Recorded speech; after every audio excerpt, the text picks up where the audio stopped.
أعوذ بالله من الشيطان الرجيم. بسم الله الرحمن الرحيم. إن الذين يغضون أصواتهم عند رسول الله أولئك الذين امتحن الله قلوبهم للتقوى لهم مغفرة وأجر عظيم. إن الذين ينادونك من وراء الحجرات أكثرهم لا يعقلون.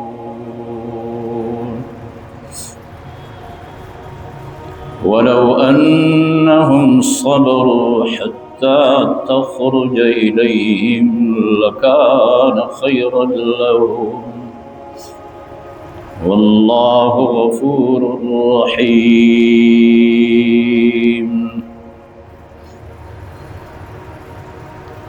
صدق الله وصدق رسوله النبي الكريم ونحن على ذلك لمن الشاهدين والشاكرين والحمد لله رب العالمین.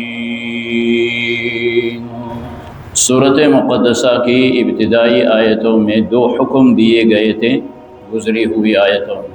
پہلا حکم تھا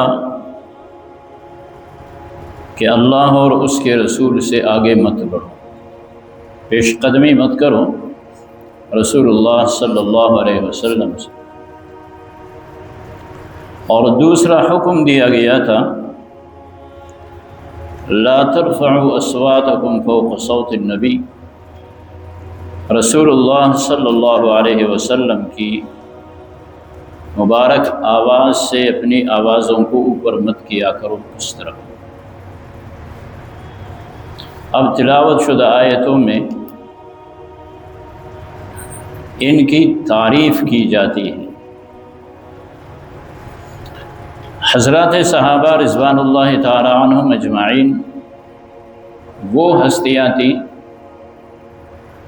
کہ انہوں نے اللہ اور اس کے رسول صلی اللہ علیہ وسلم کے تعلیمات کو حرز جان بنائے رکھا تھا. قرآن سنتے ہی ان میں سے ہر ایک یہی سمجھتا تھا کہ یہ حکم مجھے دیا جا رہا. جس طرح رسول اللہ صلی اللہ علیہ وسلم کے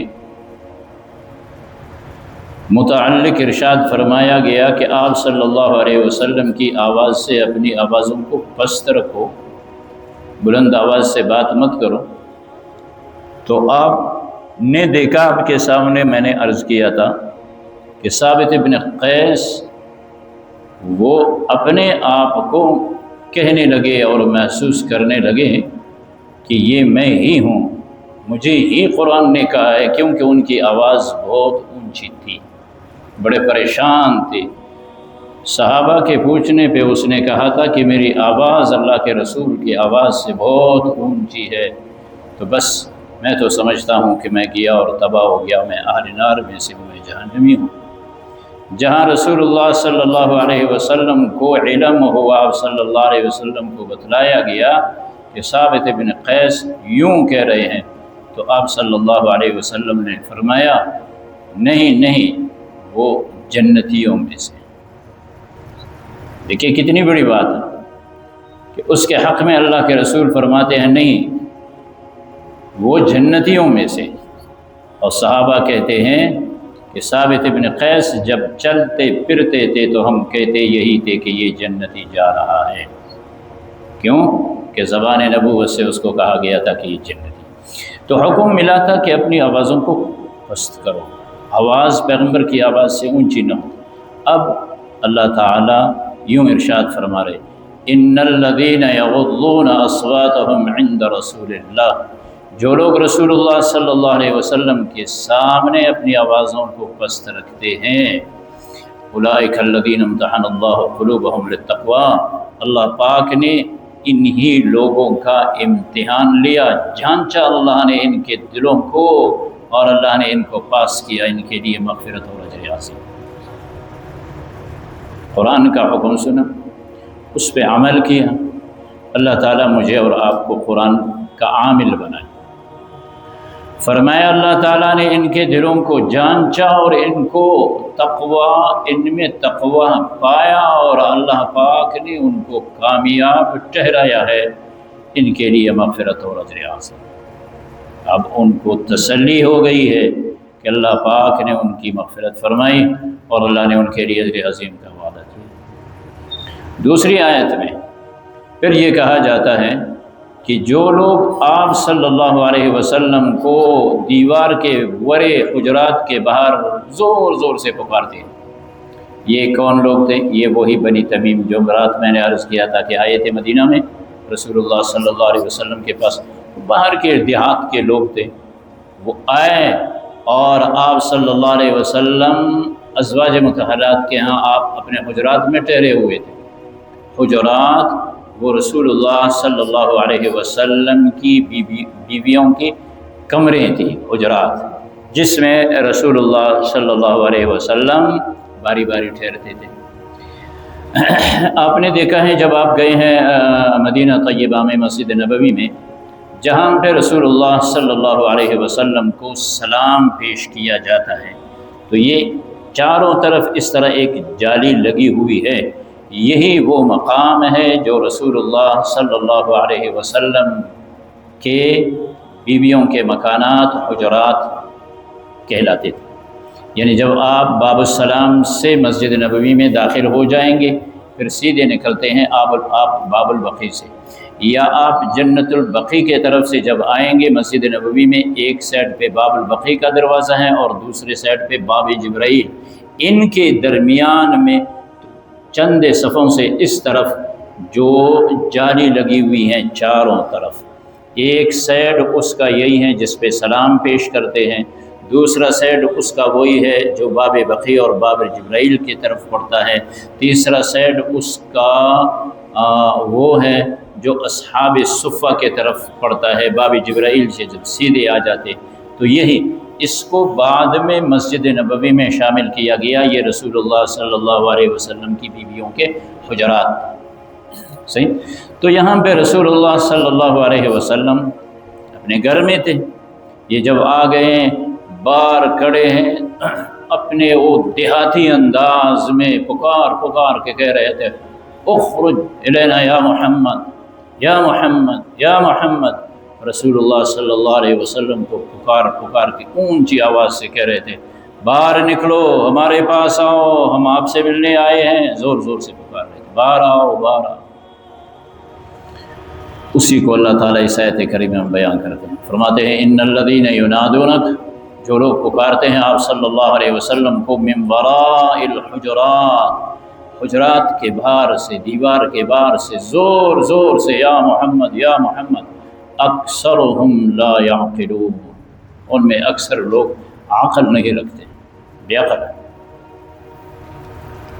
اب یہاں پہ قرآن کریم نے یہ جملہ استعمال کیا ہے، اکثرهم، کہ ان میں اکثر، پکارنے والے چند تھے، سارے تھے، کتنے تھے؟ اب یہ قرآن کریم کا ایک انداز ہے کہ ایسا رکھا کہ ان میں اکثر وہ ہے جو عقل نہیں رکھتے ہیں۔